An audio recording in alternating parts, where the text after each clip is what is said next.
حضرت ابراہیم علیہ السلام کے بارے میں آتا ہے کہ جب وہ ہجرت کر کے فلسطین سے نکلے ہیں نا، تو ایک علاقے سے گزرے جہاں کے بادشاہ کا یہ قانون تھا کہ جو بھی وہاں سے گزرتا، اگر اس کے ساتھ اس کی بیوی ہوتی، وہ اس کے ساتھ پکڑ کے بدکاری کرتی۔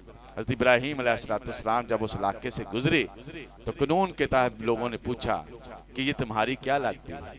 ابراہیم علیہ السلام کو اللہ کی طرف سے وحی آئی کہ آپ اس کو، انہوں نے اپنی بیوی کو بہن کہا، کیونکہ جس کو بہن کہا جاتا تھا بادشاہ اس کو کچھ نہیں کہتا تھا۔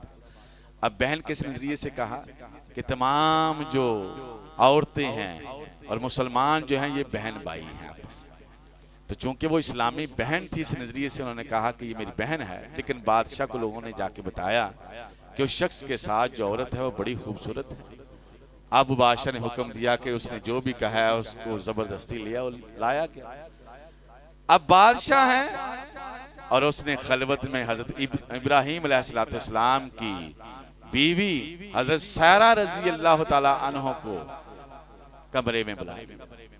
اب بدکاری کے لیے ہاتھ پھیلانے لگا۔ ابراہیم علیہ السلام باہر کمرے کے باہر ہیں۔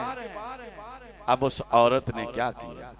اس نے آواز ابراہیم علیہ السلام کو نہیں لگائی، اس نے فوراً ہاتھ اٹھائے، اے اللہ میں تیرے آگے گڑگڑاتی ہوں اور تو جانتا ہے میں نے اپنی شرمگاہ صرف اپنے خاوند کے لیے تیرے حکم پر مخصوص کی ہوئی ہے، اے اللہ اس بدکار کو میرے اوپر مسلط نہ کر۔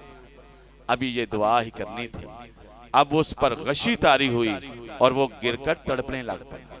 سائرہ علیہ السلام نے دیکھا کہ یہ تو مر جائے گا اور میرے اوپر یہ سارا مالبہ ڈال جائے گا۔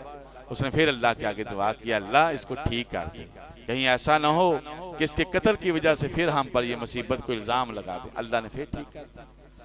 حدیث میں آیا اس نے پھر ہاتھ بڑھانے کی کوشش کی، پھر دعا کی، اللہ نے پھر غشی طاری کر کے دورہ ڈال کے اسے زمین پر گرا دیا، پھر دعا کی، پھر ٹھیک ہوا، پھر اس نے ہاتھ بڑھایا۔ جب 3 دفعہ اس نے کیا، اس کے بعد اس نے توبہ کی اور تحفے میں ابراہیم علیہ السلام کو ایک لونڈی یا اپنی بیٹی دی، ہاجرہ علیہ السلام۔ تو اللہ رب العزت نے یہ کائنات والوں کو بتا دیا کہ نبی انبیاء علیہ السلام میں میرا بہت معزز ترین نبی، اس کی بیوی نے بھی جب مجھے پکارا تو ہم نے اس بھی کی بھی فریاد سنی، اور ان کا عقیدہ یہ تھا کہ باہر چاہے میرا خاوند نبی ہے، خلیل اللہ ہے، لیکن اس وقت اللہ ہی پکار سنیں گا، اس کے علاوہ کوئی نہیں میری مدد کر سکتا۔